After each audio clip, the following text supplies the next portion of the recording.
রাখির জেঠু রাখিকে নিয়ে গর্ব করে বলতে থাকে রাখি তো এবার স্কুলে ভর্তি হবে, চ্যাটার্জি বাড়ির মুখ উজ্জ্বল করবে, উপর রত্ন হবে। কথাগুলো শুনে মলিনা সেখানে সে বলতে থাকে নিজের ছেলে মেয়েরা টেনে টুনে কোনো মতে পাশ করছে, সেদিকে খেয়াল নেই, ওদিকে অন্যের বাচ্চা নিয়ে খেতার শেষ নেই।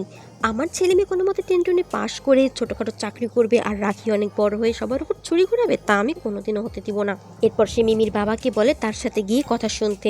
এরপর তাকে জানায় বন্ধনের ফাস্টফুডের দোকানটি মদন চালাবে, বন্ধনের কাছ থেকে টাকা দিয়ে কিনে নেবে। কিন্তু রাখির জেঠু সরাসরি বলে দেয় ওই দোকানের দিকে যদি হাত বাড়ায় তাহলে মদনের হাত সে কেটে দিবে। এরপর মদনকে ভিক্ষাবৃত্তি করে জীবন চালাতে হবে। কিন্তু মদনের যেহেতু সেদিকে নজর গিয়েছে, মলিনা তাই ভাবতে থাকে ওই দোকান তো তারা নিবেই নিবে।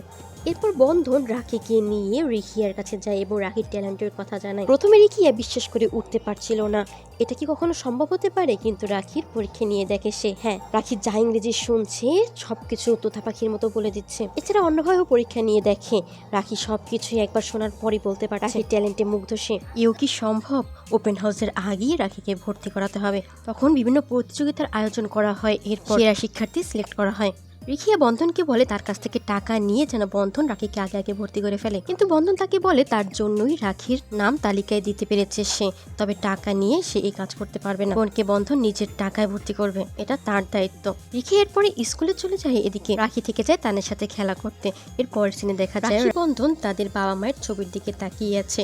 রাখি তার মায়ের ছবিতে হাত বোলাতে থাকে, সে যেন তার মাকে স্পর্শ করতে পারছে। বন্ধন তার বোনের ট্যালেন্টের কথা তার মাকে বলতে থাকে। এরপর রাখির বেশ ঘুম এসে যায়। বন্ধন তাকে মায়ের মতো মাথায় হাত বুলিয়ে গান গাইতে গাইতে ঘুম পাড়াতে থাকে। রাখি ঘুমিয়ে পড়ে, ঘুমিয়ে ঘুমিয়ে স্বপ্ন দেখতে থাকে তার মা বুঝি তার পাশেই রয়েছে। তার মাই যেন তাকে গান গেয়ে মাথায় হাত বুলিয়ে ঘুম পাড়িয়ে দিচ্ছে। তার মা তাকে কোলে তুলে নাচ করছে, রাখিকে অনেক আদর করছে। রাখির স্বপ্নে তার মাকে পুরোপুরি অনুভব করতে পারছে। একটু পরেই রাখি জেগে ওঠে, তাকিয়ে দেখে তার মা নয় বরং দাদাই তার পাশে রয়েছে। রাখি বন্ধনকে জিজ্ঞেস করে তার মা এসেছিল। বন্ধন তখন উত্তর দেয় তার মা কিভাবে আসবে। রাখি তখন বলে তার মা না তারাদের দেশে আছে, সেখান থেকে এসেছিল। বন্ধন তখন আবার উত্তর দেয় না আসেনি, তবে তারারা আসতে পারে কারণ এই ঘরে তো চাঁদ রয়েছে, রাখি তো চাঁদ। এরপর সিনে দেখা যায় বন্ধনের জেঠু বাজার করার জন্য বের হচ্ছিল।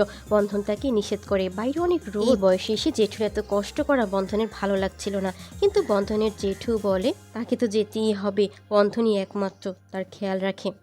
এরপর সে আবারও বলে বন্ধনের এই ফাস্ট ফুড দোকান দেওয়া, সেখানে দোকান চালানো তার একদমই ভালো লাগে না। তার কোনো একবার জন্মদিনে বন্ধনের বাবা তাকে সোনার আংটি গিফট করেছিল, সেই আংটি বের করে বন্ধনের হাতে তুলে দেয় এবং বিক্রি করে যা টাকা পাবে সব মিলিয়ে যেন রাখিকে ভর্তি করায়। বন্ধনের হাতে যখন তুলে দিচ্ছিল বন্ধন বুঝতে পারিনি তার জেঠু কি বলতে চেয়েছে, পরে বলে।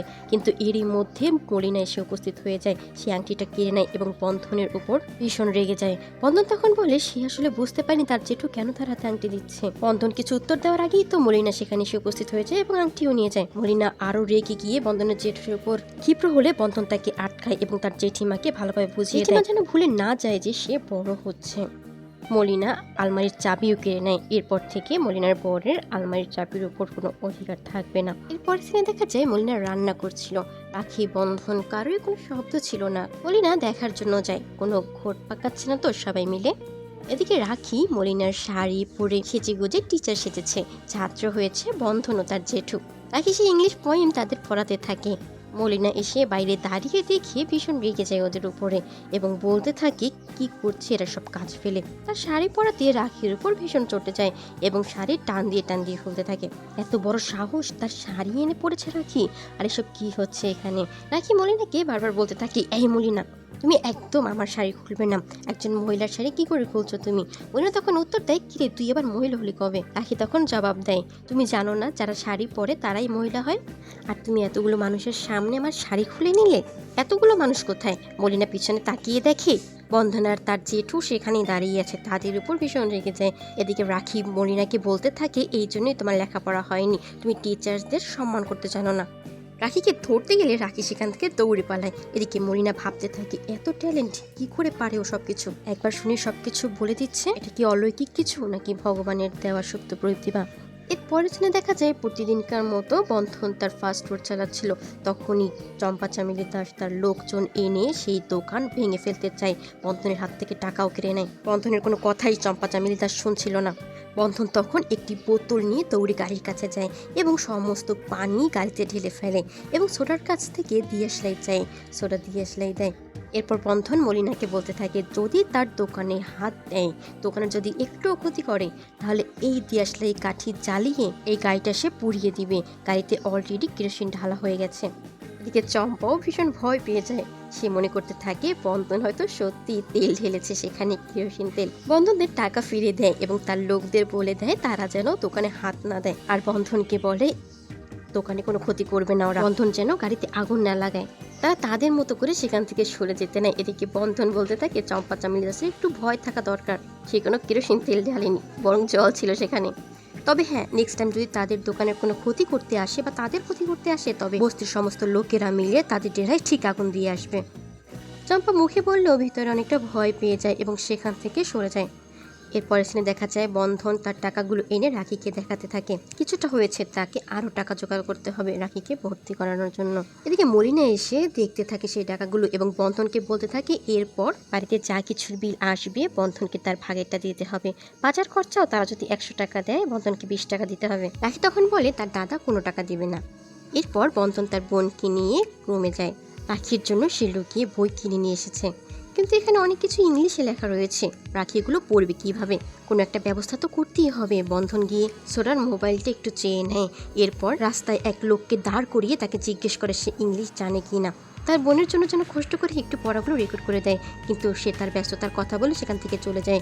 এরপর আরেকজন মহিলার সাথে দেখা হয় বন্ধনের। তাকে বলাতে সে ভীষণ খুশি মনে সবকিছু বলে রেকর্ড করে দেয়। সমস্যার সমাধান হয়ে গেছে। বন্ধন সোডাকে নিয়ে নাচতে নাচতে বাড়িতে চলে যায়। এরপর রাখিকে সেই মোবাইলে রেকর্ড করা অডিওগুলো শোনাতে থাকে। রাখি সেগুলো শুনে শুনে খুব ভালোভাবে প্র্যাকটিস করতে থাকে, কিন্তু সোডাকে যে এবার ফিরতে হবে। সোডা বন্ধনকে বলে ফোনটা তার কাছে রেখে দিতে। বন্ধন প্রথমে রাখতে চায়নি, কারণ ফোনের যদি কোনো ক্ষতি হয়ে যায়, কিন্তু সোডা কিছুই হবে না বলে সেখান থেকে চলে যায়। বন্ধন তার জেঠিমা যাতে না দেখে তাই সোডাকে লুকিয়ে লুকিয়ে দরজার বাইরে যেতে সাহায্য করে। জেঠিমা দেখলি আবার এক কেলেঙ্কারি কাণ্ড শুরু করবে। এদিকে রাখি সেই অডিওগুলো শুনে শুনে পড়ছিল। তখনই হঠাৎ জেঠিমায়ের ডাক শোনে। রাখি তাড়াতাড়ি করে সেই বইগুলো মোবাইল লুকিয়ে ফেলে বালিশের নিচে এবং জেঠিমা বলতে থাকে সে এক মহিলার কণ্ঠ শুনলো এখানে। কার সাথে কথা বলছিল রাখি শেষ পর্যন্ত শুনেছে। রাখিকে বারবার জিজ্ঞেস করায় রাখি শেষে বলে ফেলে তার মায়ের সাথে কথা বলছিল। তার মনে হচ্ছিল তার মা এখানে এসেছে। তার জেঠিমা অনেকটা ভয় পেয়ে যায়, সে তো সত্যিই কোনো মহিলার কণ্ঠ শুনেছিল। এরপরে সিনে দেখা যায় জেঠিমা রাখি বন্ধনের রুমের ফিউজ নষ্ট করে দেয়, কিন্তু বন্ধন তার বোনের জন্য একটি ক্যান্ডেল নিয়ে আসে এবং সেটি জ্বালিয়ে রাখিকে উঠে পড়তে বলে। দিনের বেলা জেঠিমা দেখে ফেললে সমস্যা, তাকে এভাবেই পড়তে হবে। রাখি অডিওগুলো শুনে শুনে অনেকক্ষণ পড়তে থাকে। এক পর্যায়ে সে ঘুমে টলমল করে। বন্ধন তখন তাকে ঘুমিয়ে পড়তে বলে। এর পরের সিনে দেখা যায় মদন মামাকে দেখে বন্ধন তাকে নিজে থেকেই ডেকে 20 টাকা হাতে তুলে দেয় এবং বলতে থাকে জেঠিমা তাকে বলেছিল 20 টাকা করে দিতে বাজার খরচা প্রত্যেক দিনের। মদন তখন বন্ধনকে বলতে থাকে বন্ধনের তো এখন অনেক টাকা, যদি আর 100 টাকা দিত তাহলে মদন কিছু কিনে খেতে পারতো। রাখি তাকে নিষেধ করে, মদন তো টাকা নিয়ে ওসব ছাইপাশি খাবে। এদিকে হঠাৎ করেই মদন সে নিচে থাকা সেই ফোনটি দেখে ফেলে। আর দিদিকে ডেকে বলতে থাকে বন্ধন নিশ্চয়ই চুরি করে এনেছে এটা। মলিনা এসে ফোনটা কেড়ে নেয় এবং বন্ধনকে জানা তাই বলে অপমান করতে থাকে। এসব চুরি শিখেছে বন্ধন, বস্তির সেই ছেলেগুলোর সাথে মিলি এসব হয়েছে। এদিকে রাখিও বলতে থাকে না, তার দাদা চুরি করেনি, তার দাদা চোর নয়। বন্ধন তখন জানিয়ে দেয় সোরার কাছ থেকে সে এটা এনেছে। মিমিও যায় তার বাবাকে ফোন করতে। এদিকে মলিনা বন্ধনকে বাইরে বের করে দিয়ে ভিতর থেকে তালা লাগিয়ে দেয় যাতে রাখিও খুলতে না পারে। এদিকে মদন ফোনটা পেয়ে ভীষণ খুশি, এই ফোনটা এরপর থেকে সে নিজে নিয়ে নেবে। সুযোগ বুঝে নিয়ে এসে বলতে থাকে এটাই সে চালাবে। এরপরের সিনে দেখা যায় রাতের বেলা মিমির বাবা বাড়িতে ফেরে। মিমি দরজা খুলে দেয়। মিমির বাবা ঢোকা মাত্রই দেখতে পায় রাখি কিভাবে ফ্লোরে ঘুমিয়ে আছে। রাখি কিভাবে দেখে অবাক হয়ে যায় সে। রাখিকে জিজ্ঞেস করে সে এখানে কেন ভাবে ঘুমিয়েছিল। রাখি তখন সবটা খুলে বলে, কেন এই ফোনটা এনেছিল, বন্ধন ফোনটা কার, সব কিছু খুলে বলে। জেঠিমা কিভাবে বন্ধনকে বাইরে বের করে দিয়েছে। সে তখন মলিনাকে ডাক দেয় এবং জিজ্ঞেস করে কেন সে এরকমটা করেছে। মলিনা তখন একই কথা বলে, বন্ধনী ফোনটা চুরি করে এনেছে তাই সে এরকম করেছে। সে তখন কলেজ চেক করে দেখে তাদের কোনো পরিচিত নাম্বারই সেখানে নেই। তাহলে এই ফোনটা কার? তার মনেও সন্দেহ জাগে, তবে কি সত্যি বন্ধন চুরি করে এনেছে? ভিডিওগুলি পেতে চ্যানেলটি সাবস্ক্রাইব করে রাখুন, লাইক কমেন্ট করতে ভুলবেন না। সকলকে অসংখ্য ধন্যবাদ।